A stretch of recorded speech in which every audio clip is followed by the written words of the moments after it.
Hello, my name is Jake Towne, and I am running as an independent citizen under no political party for United States Congress in Pennsylvania's 15th Congressional District, which is comprised of most of Lehigh and Northampton counties and parts of Berks and Montgomery. Today, Saturday, July 24th, my campaign was featured on not one, but both local newspapers. The Morning Call article addressed the incumbent, Charlie Dent's, demands that I be barred from public debates. I have previously replied to this as saying that not only are his actions very undemocratic, but it is also quite arrogant of Dent to decide for the people, since his failed policies and ineffective actions in office have helped lead to an economic depression. He should not be so dismissive of the new and fresh ideas that I have, such as an idea for an accountable and transparent government with my novel yet simple open office idea, and also my ideas on how to solve the unemployment problem. While I admittedly will have much to gain by debating, this congressional race should not be a popularity contest. All candidates on the ballot should have a healthy debate on the issues for the good of the people. The second newspaper headline in the Express-Times insinuates that I support anti-Semite musicians, as one of the 5 bands playing at the campaign's Freedom Concert this July 30th are charged by an outside group as being anti-Semites, a charge that this band has refuted. I would like to make clear that I am not an anti-Semite, nor have I ever held any anti-Semite views. I condemn any and all racial and religious discrimination. A free and open society that staunchly defends individual rights is the only type of society that can eliminate racial bigotry. The Constitution makes no reference to hyphenated Americans. Terms like Jewish American, Arab American, Italian American all miss at the truth. We are all individuals. Each individual is fundamentally equal under the law with all other individuals. The rule of law ensures the greatest opportunity for individuals to explore their strengths and surmount obstacles. It is said that the smallest minority on earth is the individual, and each minority, each individual's liberties, is what I pledge to defend as your next congressman. I view freedom as an indivisible whole consisting of both personal and economic liberties. It is a sad comment on the state of America that the greatest violations of liberties, such as warrantless wiretapping, torture, corporatist bailouts, and high taxation, now come from the federal government, from the very halls of Congress that have sworn an oath to uphold the Constitution and its Bill of Rights.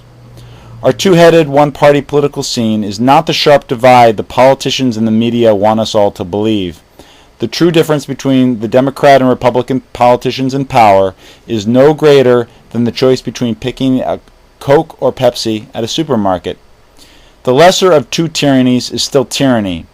Rather than Coke or Pepsi, what the Republicans all too often offer the American people is a choice between death by arsenic or death by cyanide.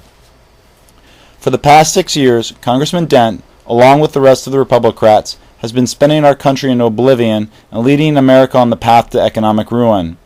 Dent voted for the TARP and Fannie Mae and Freddie Mac mortgage bailouts and favored the $600 billion Republican version of the stimulus plan. My other competitor, John Callahan, stated he would have voted for the banker bailout and traveled to the Capitol to support the $800 billion stimulus plan, which has miserably failed. His idea of creating sustainable jobs is erecting and taxing a casino where Bethlehem Steel once stood, and a $1 trillion tax on health care that will instead further strengthen the government-sponsored monopolization of the healthcare industry. In contrast to these establishment career politicians, I have patiently explained why corporate bailouts, stimulus plans, and government laws that discourage employment do not work.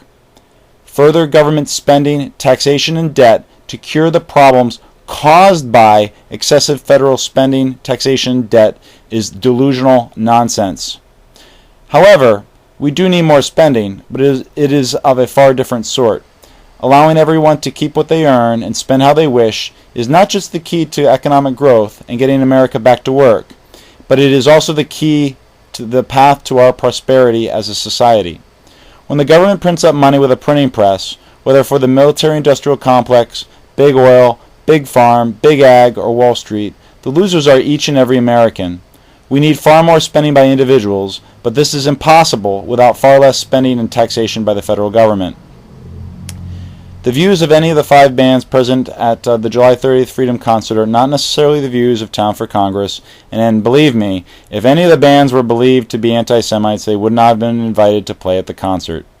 The newspaper, the Express-Times, was invited to send a representative to attend the concert on July 30th as my personal guest last Wednesday and has not responded to the invitation. Thank you very much for your time. Stay free, and I'll see you soon. Take care.